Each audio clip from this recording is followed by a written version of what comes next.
Russell viper বা Russell's viper বর্তমান বাংলাদেশ জুড়ে এক আতঙ্কের নাম এটি। সাম্প্রতিক সময়ে এই সাপের কামড়ে দেশে প্রাণ হারিয়েছে 10 জন। বর্তমানে বাংলাদেশের 28টি জেলায় ছড়িয়ে পড়েছে বিষধর এই সাপ। নিঃসন্দেহে এটি অত্যন্ত বিষধর একটি সাপ, যার বিষে মানুষ সত্যিই মারা যায়। তবে বর্তমান সামাজিক মাধ্যমগুলোতে এই সাপের ছবি আর তার এমন সব ভয়ঙ্কর রকম ব্যাখ্যা দেয়া হচ্ছে যে তা সাধারণ মানুষের মধ্যে অহেতুক আতঙ্ক ও ভয়ের জন্ম দিচ্ছে।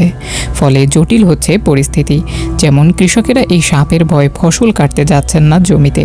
দেশের বিভিন্ন প্রজাতির এক অজগর সাপকে পিটিয়ে হত্যা করা হয়েছে গাইবান্ধার সুন্দরগঞ্জে রাসেল ভাইপার মনে করে। অথচ নির্বিষ এই সাপটি মানুষের জন্য মোটেও ক্ষতিকর নয়। এছাড়াও আতঙ্কের এসব ঘটনা শোনা যাচ্ছে প্রতিনিয়ত। তাই আজ জানাবো রাসেল ভাইপার সম্বন্ধে, যা বর্তমান পরিস্থিতিতে আপনার জেনে রাখা দরকার। সেই সাথে এই সাপ যাতে আপনার বাড়িতে না আসতে পারে তার জন্য কিছু উপায়ও বলবো। আগে এই সাপকে নিয়ে ছড়ানো ভুল তথ্যগুলোর সঠিক ব্যাখ্যা জানা যাক। আপনি হয়তো শুনেছেন পৃথিবীর দ্বিতীয় সবথেকে বেশি বিষধর বা ভয়ঙ্কর সাপ হচ্ছে রাসেল ভাইপার। কিন্তু যদি পৃথিবীর সব বিষধর সাপের তালিকা করা হয়, তবে রাসেল ভাইপার সেই তালিকার প্রথম 30 নম্বরের মধ্যেও থাকবে না। পৃথিবীর সবচেয়ে বিষধর সাপ হচ্ছে ইনল্যান্ড তাইপান। তবে আমাদের এশিয়ায় পাওয়া সবচেয়ে বিষধর সাপের তালিকায় প্রথম 4-এর মধ্যে রয়েছে এই সাপ। ভয় পাবেন না, বিষধর মানি যে তা মানুষের জন্য অত্যন্ত বিপজ্জনক তা নয়। কিন্তু রাসেল ভাইপার বিষধর হলেও আমাদের দেশে থাকা অন্য সাপ যেমন গোখরো-এর মতো দ্রুতগামী ও আক্রমণাত্মক নয়। রাসেল ভাইপার অত্যন্ত শান্ত স্বভাবের একটি সাপ। বিশেষজ্ঞদের মতে প্রয়োজন ছাড়া এই সাপ নিজের স্থান ত্যাগ করে না। এক স্থানেই মাসের পর মাস কাটিয়ে দিতে পারে সাপটি। ভাবছেন তাহলে দেশে এত কেন ছড়িয়ে পড়ল সাপটি? বাংলাদেশের রাজশাহী ও চাঁপাইনবাবগঞ্জ জেলায় সবচেয়ে বেশি পাওয়া যেত রাসেল ভাইপার সাপটি। কিন্তু আপনারা অনেকেই হয়তো জানবেন বাংলাদেশ থেকে সাপটি প্রায় বিলুপ্ত হয়ে গিয়েছিল। তবে সাম্প্রতিক সময়ে এই সাপের বৃদ্ধির প্রধান কারণ একই জমিতে একাধিক ফসল ফলানো। সারা বছর খেতে ফসল থাকায় জমিতে ইঁদুরের সংখ্যা বৃদ্ধি পেতে শুরু করে, যা এই সাপের প্রধান খাদ্য। আর ইঁদুর বাড়ার সাথে সাথে সাপ পর্যাপ্ত খাদ্য পেতে শুরু করে এবং বংশবিস্তারের জন্য যথাযথ পরিবেশ পেতে থাকে। আর বর্তমান সময়ে সাপের প্রজনন মৌসুম হওয়ায় বৃদ্ধি পাচ্ছে রাসেল ভাইপার। এই সাপ গড়ে 20 থেকে 40টি বাচ্চা দিয়ে থাকে। তবে এর বেশিরভাগই মারা পড়ে বিভিন্ন প্রতিকূলতার কারণে।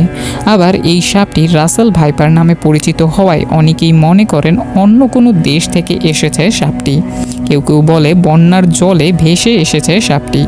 আসলে বহু আগ থেকেই বাংলাদেশেই রয়েছে এই সাপ।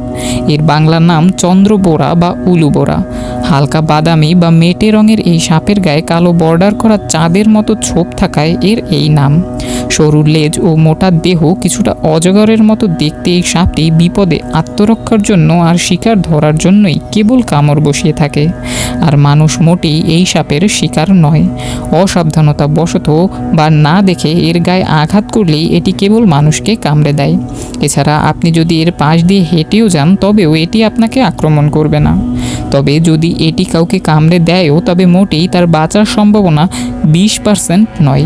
বিগত তথ্য অনুসারে এই সাপে কামড়ে সুস্থতার হার 70%-এর মতো, আর সঠিক সময়ে চিকিৎসা পেলে সেই হার 90%। এই সাপে কামড়ালে মানুষের শরীরের রক্ত জমাট বাঁধার ক্ষমতা নষ্ট হতে থাকে।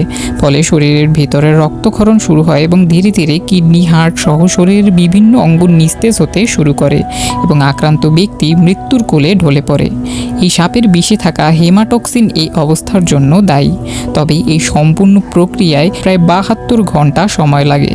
অর্থাৎ এই সাপে কামড়ানোর পর আপনি কোনো প্রকার চিকিৎসা না নিয়েও 72 ঘন্টা পর্যন্ত বেঁচে থাকতে পারবেন। আর বাংলাদেশে এই সাপের অ্যান্টিভেনামও রয়েছে, যা সাপের বিষকে নিস্তেজ করে সুস্থ করে তোলে মানুষকে।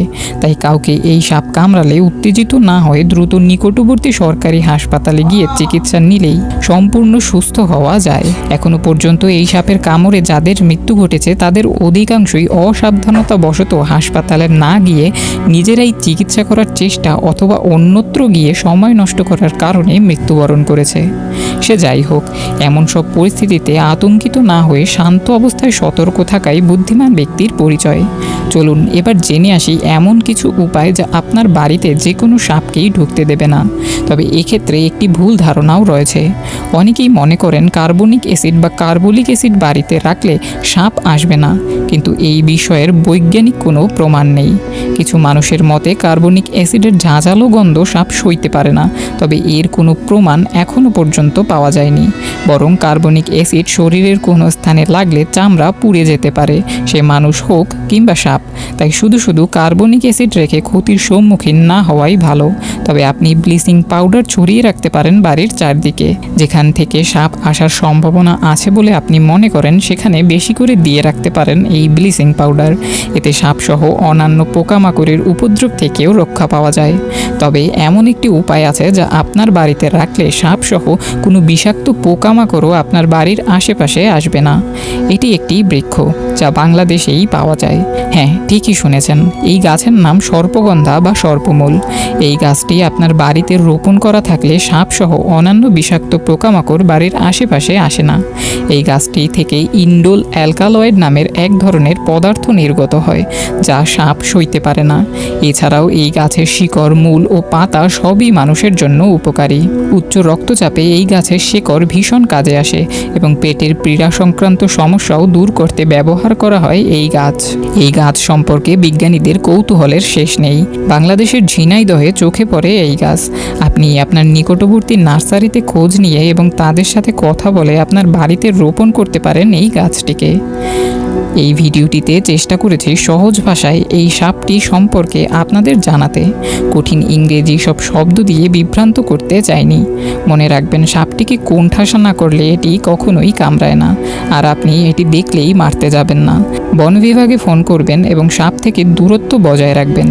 এই ভিডিওর ডিসক্রিপশন বক্সে দেয়া আছে কিছু তথ্য, চাইলে দেখে আসতে পারেন সেগুলো। সতর্ক থাকবেন। ভিডিওটিকে একটি লাইক আর সকলকে সতর্ক করতে শেয়ার করবেন অবশ্যই। আপনার গুরুত্বপূর্ণ মতামত জানাতে পারেন কমেন্টে। দেখা হচ্ছে পরের ভিডিওতে। এমন সব ভিডিও পেতে আমাদের চ্যানেলটি সাবস্ক্রাইব করতে ভুলবেন না। আর হ্যাঁ, দেখুন কি বলছে সাপটি আপনাকে। ধন্যবাদ।